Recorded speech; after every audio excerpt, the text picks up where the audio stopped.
quietly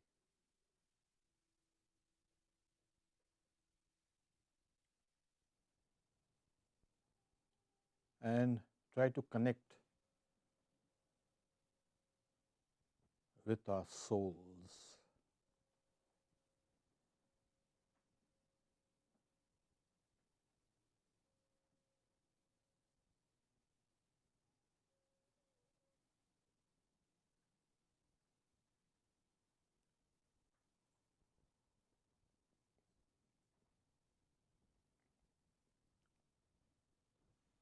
Om.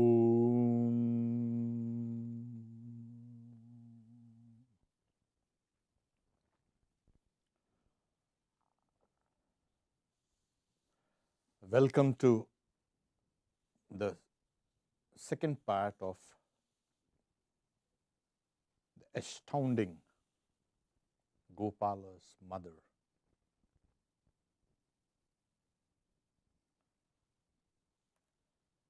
As we've seen how this woman, disciple of Sri Ramakrishna, she is not technically a disciple. She was initiated by a family guru in a mantra of Gopala. And for the next 30 years, she practiced spiritual disciplines. Being a widow, she had nothing to hold on to except this spirituality.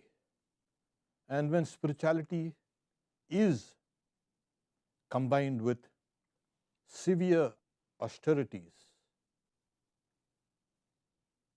privation, chastity, holiness, what happens? It becomes extremely powerful. So we've seen Gopala's mother, she had the continuous vision of Gopala. As we have seen, what does Gopala look like? Here is a picture of Gopala. So we have an idea. But this was,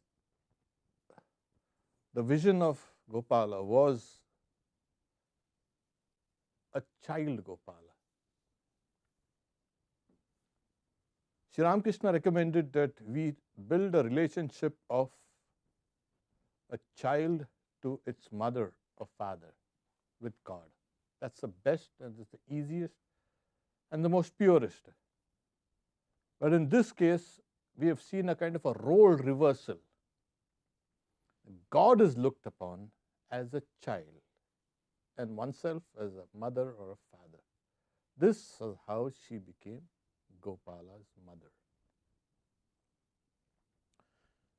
So when Gopala was playing with her, as we've seen that great vision, she says, I could not perform japa at all that day. Gopala sat on my lap, snatched away my rosary, jumped on my shoulders and moved round the room. This God playing with us. In this case, playing with his mother, Gopala. And she was kind of like, after that vision, she was kind of so caught up in that world. The first thing she did was at daybreak, and this happened early in the morning, around 3 o'clock. She rushed to Dakshineshwar. And now the place where she used to live, Kamarhati, that's upstream from the river Ganga. And she reached Dakshineshwar, that's 5 miles, about 5 miles. We don't know how she came. But a devotee, another woman devotee who was present in Dakshineshwar that morning, she describes what she saw. I was cleaning the master's room. It was 7 or 7:30 in the morning. In the meantime, I heard someone calling Gopala, Gopala from outside. The voice was familiar to me. I looked and found it was Gopala's mother. She entered through the eastern door like an intoxicated person, with disheveled hair, staring eyes, and the end of her cloth trailing on the ground. She was completely oblivious of her surroundings. Sri Ramakrishna was seated on his small cot in his room, as if expecting her. Now, this a very orthodox woman with orthodox habit, running around. In those days, they had only one long cloth that's called a sari that they wore, and that also covered the rest of the body, the top part also. And imagine that the top part is trailing and she's running to Dakshineshwar. She's saying, I was dumbfounded seeing Gopala's mother in that condition. The master, in the meantime, entered into a state of bhava, that is ecstasy. Gopala sat beside him, Gopal's mother sat beside him, and like a child, he sat on her lap. Tears were flowing profusely from her eyes. She fed the master with cream, butter, and sweets, which she had brought with her. I was astounded, for never before had I seen a master touching a woman in a state of bhava, samadhi. After some time, the master regained a normal consciousness. He came back and sat on his cot. But she was still in that state. And she said she began to dance about in his room. Watching her, the master said to me, that's a devotee, the other woman devotee, look, she is engulfed in bliss. She is now in the abode of Gopala. This is another kind of astounding. She is not in this world, as it were. Where is the world of Gopala, where the world of spirituality? It's here, of course, but hidden and curled within this world.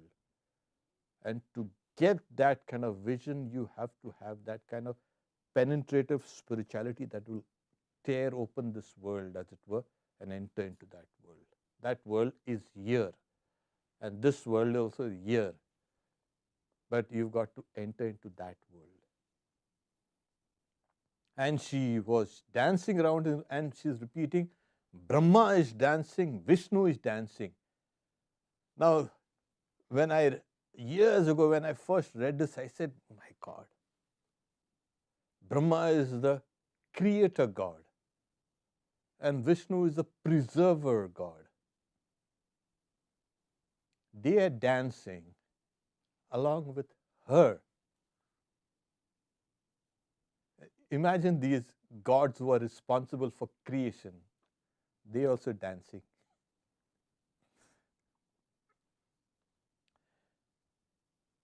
Her state of spiritual, you can say, mood was boundless. And she's saying, here is Gopala in my arms. That's the baby Krishna. Now he enters into you, pointing at Sri Ramakrishna. There he comes out again. Come, my child, come to your wretched mother. Thus she became convinced that Sri Ramakrishna was none other than her Gopala. This is also important. Now we may think that this is some one-off experience of a person, of this kind of spirituality. It hasn't. This is not the first time, that is. It has happened before, over and over again. Other references, plenty. But I'll just take up one reference where Sri Ramakrishna had something similar in his life when he met a monk called a Jatadhari. Jata is, you know, long matted hair, the one who has a long matted hair. And he had come. He was a follower of Rama. They are called Ramite sadhus. And he used to have a small metal image of the baby Rama.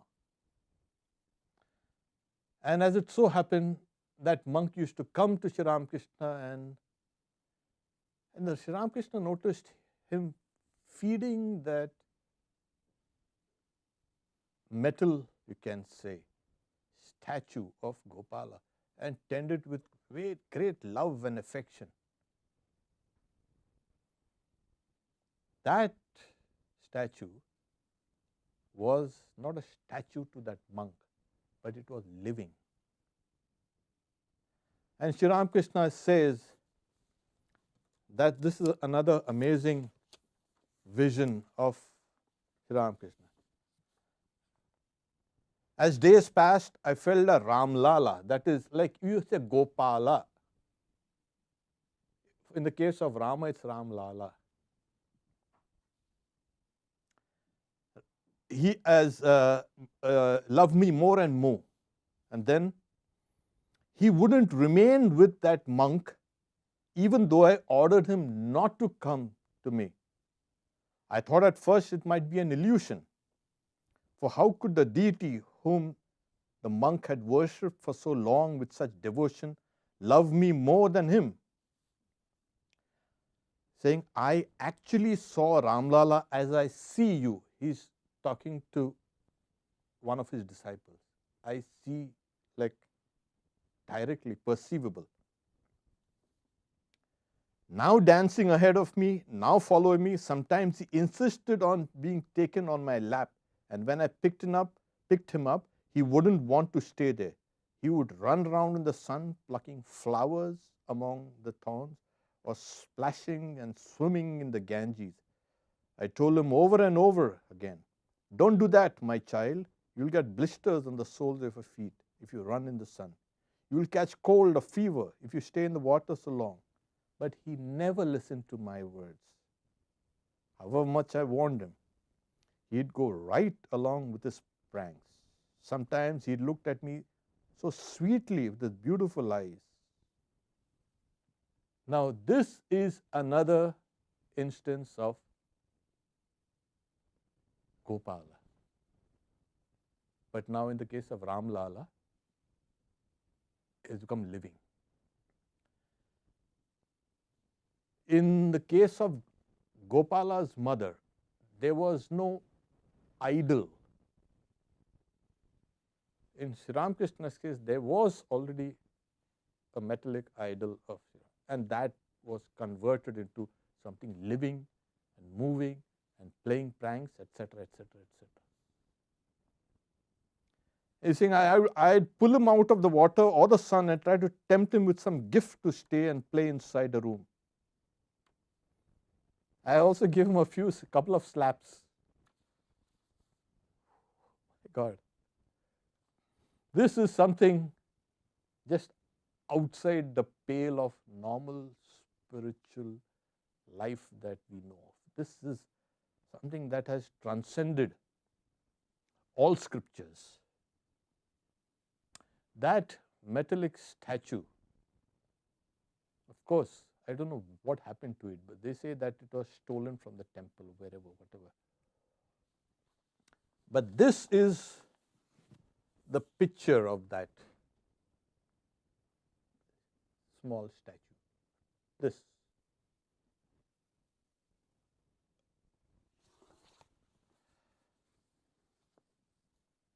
To come back to Gopala's mother,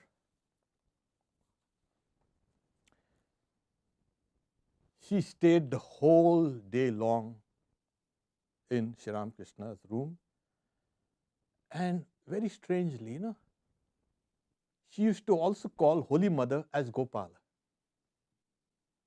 That was another astounding, you can say, aspect. She saw Holy Mother also as that Gopala.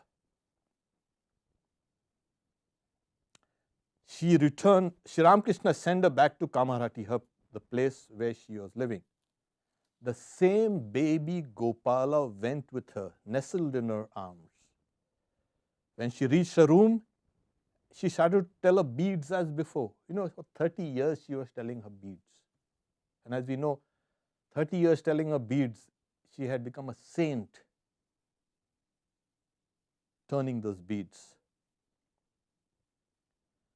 But it became impossible.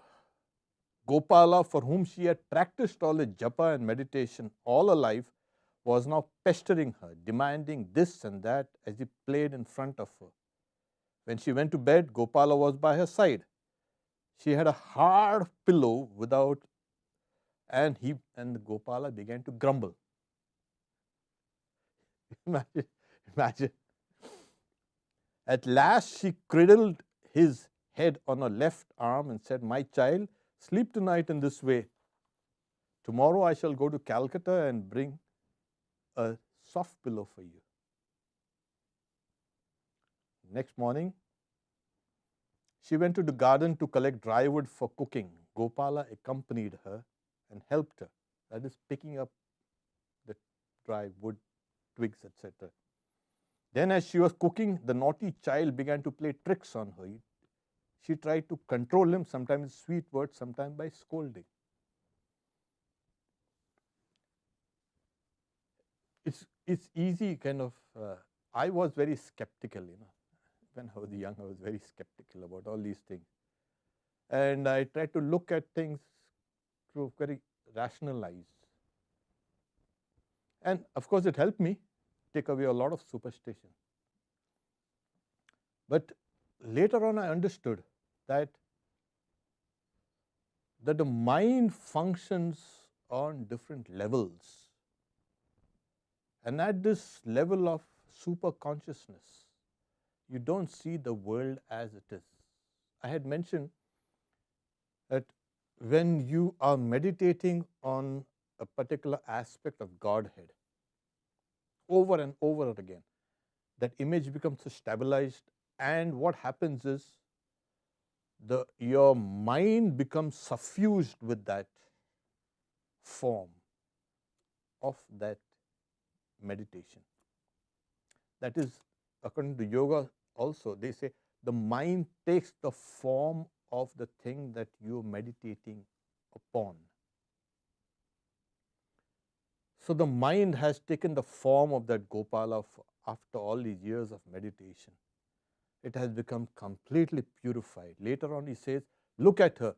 Inside her there is nothing but God. It means that her mind has taken that form of the deity she was meditating on. And that is something that purifies the mind. The moment the mind is purified, it rises up. It becomes pure. So the author says, in this superconscious realm, she saw Gopala everywhere. And this is not the normal perception. It is not something that you kind of imagine or something. This is direct perception. So she says, when the mind is pure and saturated with that consciousness of God, such high states of consciousness are possible, and in that state, she saw Gopal. It's actually inside. Where do you see? Inside. But the mind is not contained only within the body. We have a strange idea that the mind is contained only within the brain, and the nerves run down, and that's what that's the extension of the mind. It's not contained within. So later on, you'll find that there is something called a universal mind, and this universal mind is palpable to them. So what they see inside is also seen outside. So the divisions between inside and outside are eliminated. Because right now I have a part in me that says this is the self and this is the non-self. This is the non-self. I know this is the self. In those states, that division is wiped off. After a few days, she once again goes back to Dakshineshwar. She goes and she wishes Sri Ramakrishna, salutes him, and then since she was used to practicing meditation and japa for all these years, at a appointed time she goes to that concert tower, Nahabat, where Holy Mother used to live. At that time, Holy Mother wasn't there. So she goes and starts practicing japa. Because as you know, the body will follow your past momentum. Whatever you have done, it will follow that. So she was doing her daily devotions like she used to. And then Gopala is saying, wasn't letting her do her meditation. Sri Ramakrishna comes there. He says, why do you practice so much japa now? You have had plenty of visions. Gopala's mother says, shall I not practice japa anymore? Have I attained everything? Yes, you have attained everything. Everything? Yes, everything. What do you say? Have I really accomplished everything? There is still a kind of a doubt. I wouldn't doubt. If you look at that, when you see God face to face, when you see, but much later, she has a vision of a higher aspect of the Gopala. You see, that is how spirituality, you can say, unfolds. First, you see the personal deity, and then, and that's a personal God, and then you see the other universal side of that. So later on, she had the cosmic vision of Gopala. We'll come down to that, which is a little later. And that is, so if you say, have you attained everything? Yes, Sri Ramakrishna didn't pacify her. But then later on, she did get a higher experience of that same Gopala, where she saw Gopala in all beings and everywhere, in the skies, in the econs on the earth, everywhere. It was all pervading. And Sri Ramakrishna, yes, you have. It is no longer necessary for you to practice japa and austerity for yourself. Now he's saying, but if you wish, you may continue those disciplines, pointing to himself, for the welfare of this body. Now this is something, that's another astounding fact. For the welfare of this body, Sri Ramakrishna says. So these spiritual practices, what happens is, when you practice spiritual disciplines, the power of the Guru increases. And as the power of the Guru increases, corresponding the power of the disciple also increases. They are both linked together. So Sri Ramakrishna says, for this. Why this? For his own health? No. Because he understood that what would issue out of him in the future would cover the whole world. And along with that would also go these realizations of Gopala's mother. And today when we are discussing this, her life, that is how her name and her experiences have spread, her wonderful life. So her visions and a play with Gopala continued for 2 whole months. This is another thing that some people get just a glimpse, and some people get a half a glimpse. Some people think they have glimpse, but they don't have anything. It's just a kind of some kind of illusion. The mind plays tricks. If you want a piece of chocolate, and you might see something, and then it might say, "Oh, I've seen a piece of chocolate." The mind projects. But here, constantly she had to force herself to continue her daily routine of bathing, cooking, eating, japa, and meditation. Gradually, her divine intoxication subsided. She did have a couple of visions whenever she wanted of Gopala, but she wasn't happy with that. She wanted to have a continuous vision of him.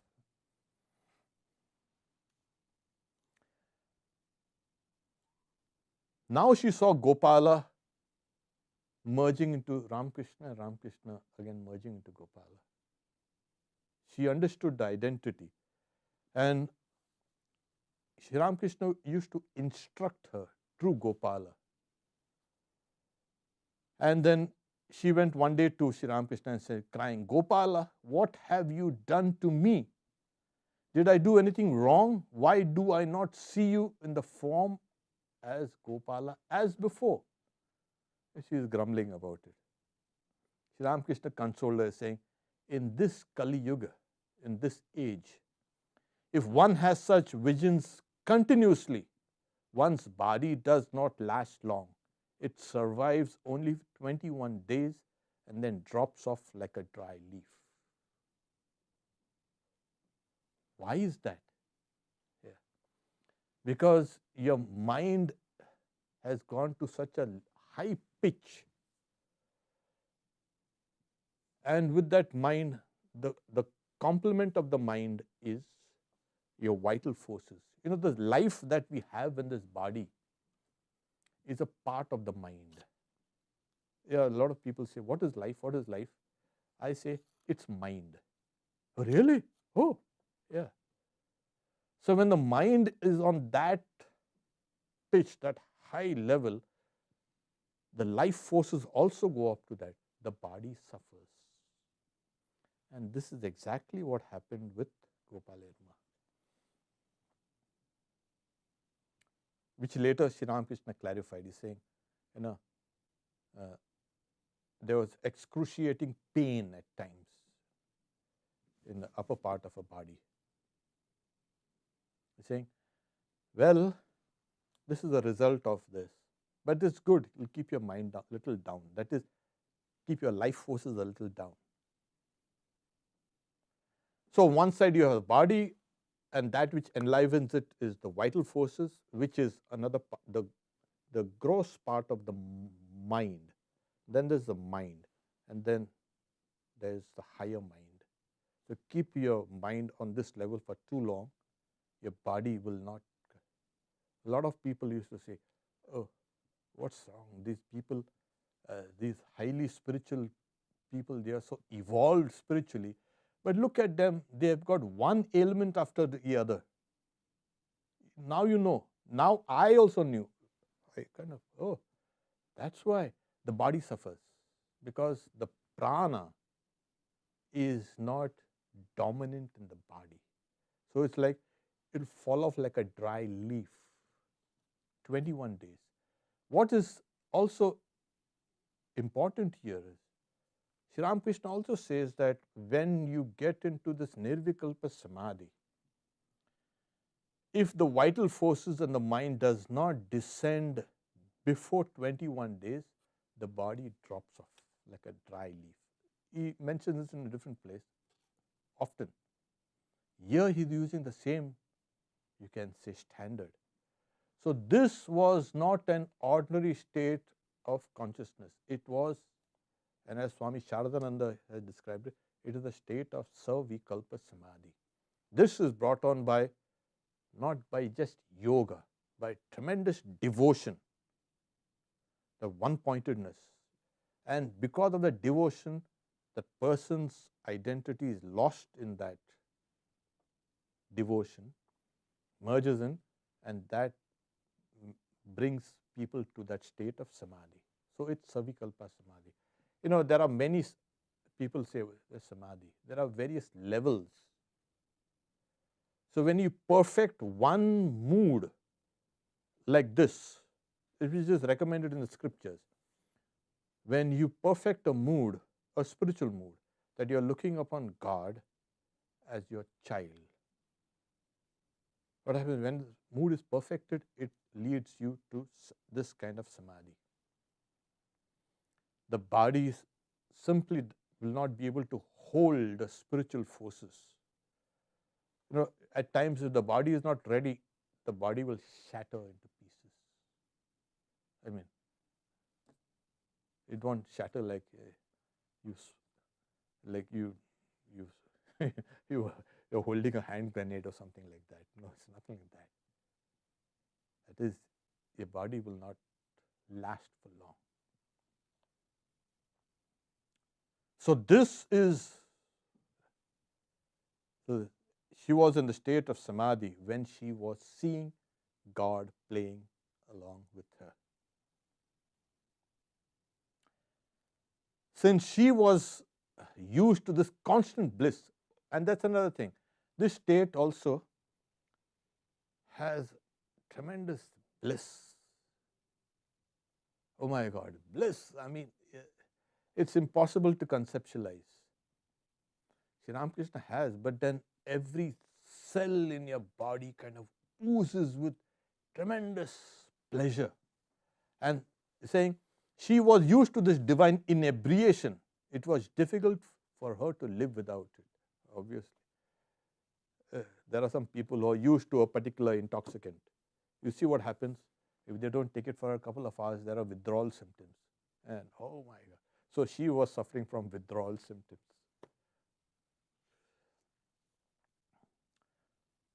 So then she says she had no interest in mundane things, and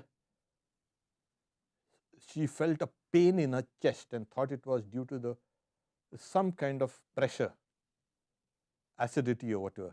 But Sri Ramakrishna said, it is caused by your spiritual energy. How will you pass your time if it goes away? Let it be with you. When you feel too much pain, eat something.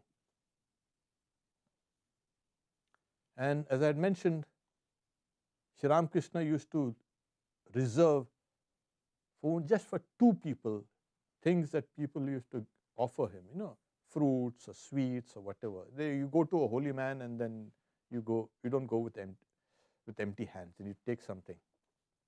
And different people have different personalities and motives. So when you give that gift is tinged with that motive and that personality. Yeah, you can see Sri Ramakrishna, you should take something. Let me see that letter. Okay, oh, that's pure. Yeah, that person's personality has somehow tinged. It's not just the words written, but the feel itself, the paper, that everything that touch. Like we leave a carbon footprint wherever we go. We think we not only that, we leave our DNA also wherever we go. So we leave our spirituality also wherever we go. So he used to reserve it only for two people, Gopala's mother and Swami Vivekananda. That's all. Only they could be able to digest everything that was given to them. So Gopala's mother, she was saying, why do you love me so much? And why do you want to feed me so much? Everything that was offered to him, he's saying, keep it for Gopala's mother, or keep it for Swami Vivekananda. So he says, Sri Ramakrishna says, you have also fed me with so many things in the past. In the past? When? She asked. In your previous life. That's it. So we stop here. We'll take a few questions. I don't want to overwhelm you with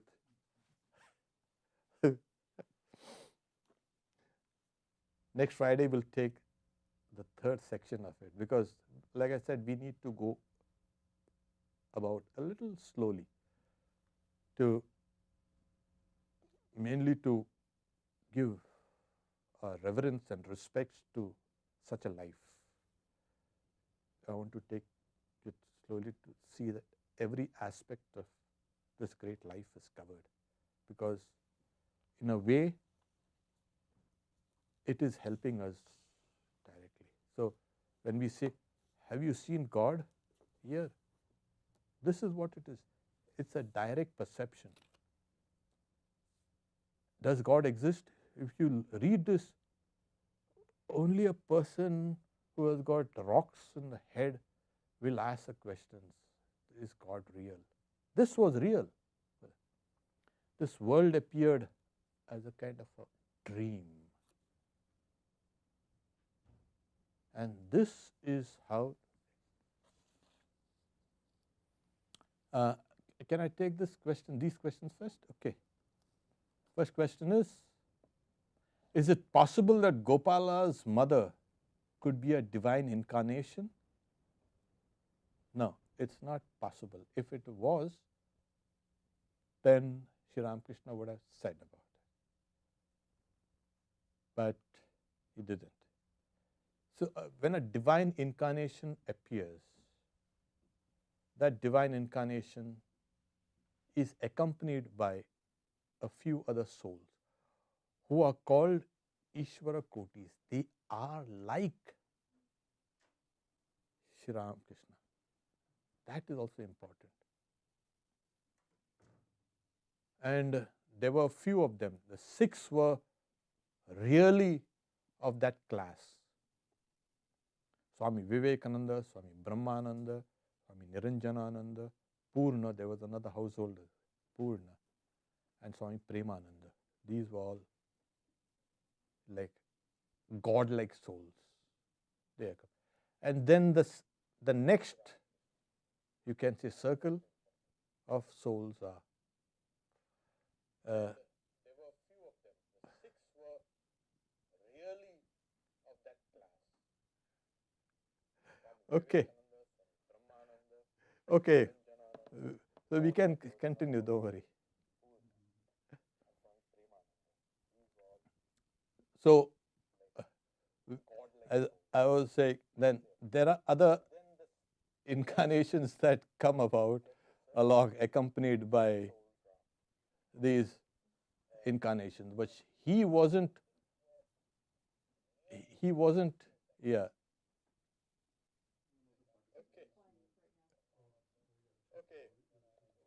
Yeah.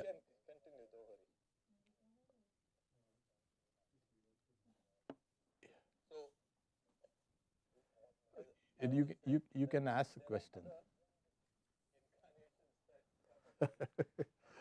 That's another. So the idea is, again, the incarnation is clearly defined. She was just someone who had been with God in his previous life, as I say, and she had served him. So she was, take it as, she was just another kind of a woman devotee who dedicated her life all through. Okay. What was your question? My question is, Gopala was naughty. Why was Gopala naughty? Oh, the question is why was Gopala naughty? Gopala is naughty. Yes, that's the playful God, as Gopala, as Ram Lala also. So God plays. In one place, Swami Vivekananda was on his itinerant days. He saw a few children. They were throwing stones at a mad-looking man, a monk. That a person appeared mad, and so they were frightened. Possibly they were trying. And Swami Vivekananda saw them and shooed them away. And that monk, mad-looking monk, he was bubbling in laughter, laughing. And he's saying, he was bleeding from all those, you can say, stones hurled at him. And then he says, and the monk is saying, so the Lord plays.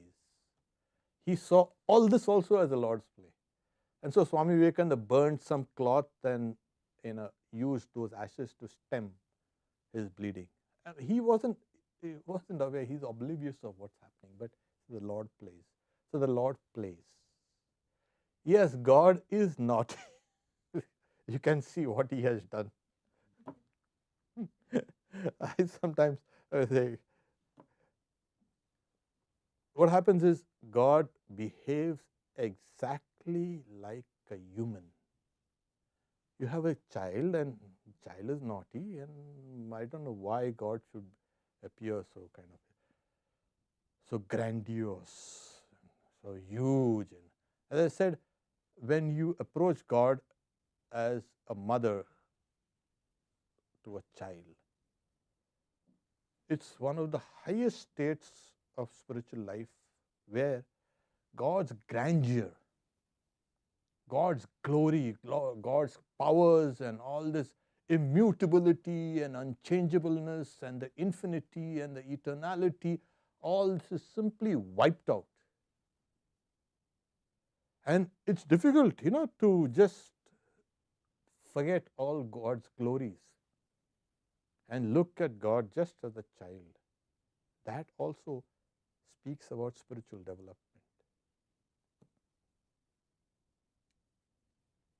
Would you like this back, or I can read the question? Yeah, you read. Okay. Regarding the relation between the body and mind, does it also work for ordinary people in situations of serious illness, such as a strong mind helping the body to feel better? Oh, yeah. That's psychosomasis. And then there's something called a will.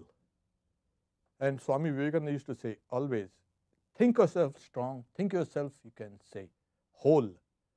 And your mind will push away the illnesses and disease from you.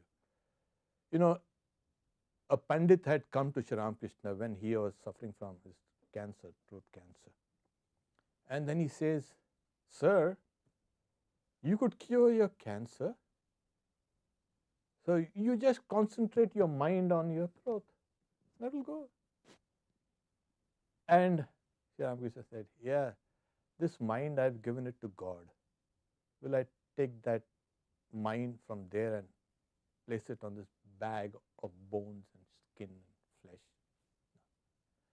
So it is possible, but let not your spirituality be connected with anything of the body. Okay, because spirituality is now connected with wellness and healthness and all that. Spirituality transcends everything. So the mind and the body are linked. It's only in the state of jnana where Sri Ramakrishna says, like you take a tender coconut and you shake it, you'll hear the water. The flesh is one with the shell and everything. But that same coconut, when it has become ripened and it's dried, you can shake it and you'll see the water has all kind of become flesh and the flesh has separated from the shell. And you can hear the tuck, tuck, tuck, not a tick tock, tuck, tuck, tuck, tuck. The flesh has separated from the shell. That is, the mind has now detached itself from the body. These are signs. Yes. 2 more questions. Does establishing a mother-child relationship with God have to do with our nature / the gunas? Yes, nice question. It depends on how you view God first. Secondly, your past impressions, spiritual impressions. The third is your gunas. The more sattvika you are, the more you will feel God is your very own.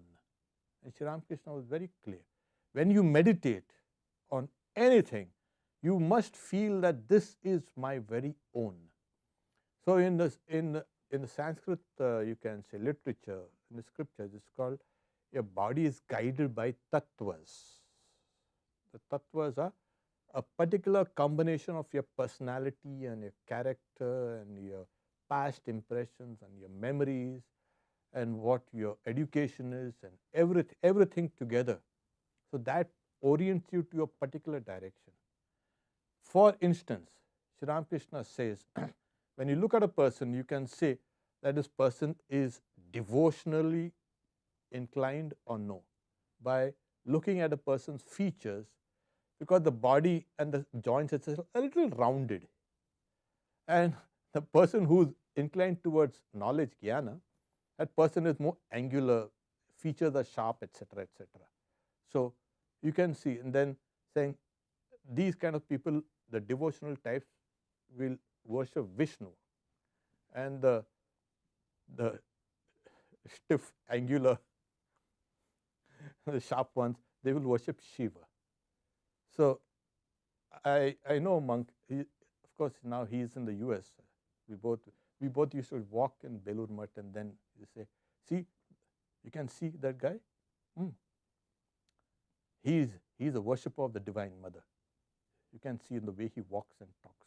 And then you say, "There's another mother. See, he's a worshipper of so and so God." You know. So the reason why there are multiple conceptions of God is because there are multiple orientations, spiritual orientations, that will help that particular person be oriented toward this particular. Suppose there are some who will be oriented towards Mother Lakshmi. She is nice, she is kind of wealthy, and she gives wealth and all that, you know. And there are some who would like the Divine Mother in the aspect of a goddess of learning, Saraswati. There are some who would like the goddess as a little Kali. And there are some who would like Durga. And the n number of aspects of that Godhead depends on what. So yes, according to the gunas, yes, you are oriented towards the worship of that particular aspect of Godhead. Three more questions. How far did she live from Dakshineswar? See, about 4.5 to 5 miles. They used to actually travel by boat, a small country boat. Or sometimes they used to, in this case, she came walking, running, I think. So it's a place called Kamarhati. It's on the bank of the Ganges, and there's a flight of stairs, ghat, which leads up to. There's a small Radha Krishna temple there, and it's now kind of in a dilapidated state, but they are trying to do something about it. Another question, I might not pronounce this properly. Was she Yashoda? Ah, no. Otherwise, she would. That's a good question. Yeah, because Krishna's foster mother was Yashoda. So Another question, are we not all divine, and our spiritual work is to reveal that truth? oh yes, Swami Vivekananda says, however degraded you may be, whatever you may be, saying, within each one of us there is a small circle of light that is in constant touch with the divine. Whether you want it or no, it is there. You are connected with the divine. Yes, the goal of life is to make that small circle into a huge circle and make that connection, you can say, on a permanent basis. Permanent in the sense of manifest that. Thank you very much. So this coming Sunday, of course, day after tomorrow, the Sunday talk at 10 a.m. is Vedanta, its practicality.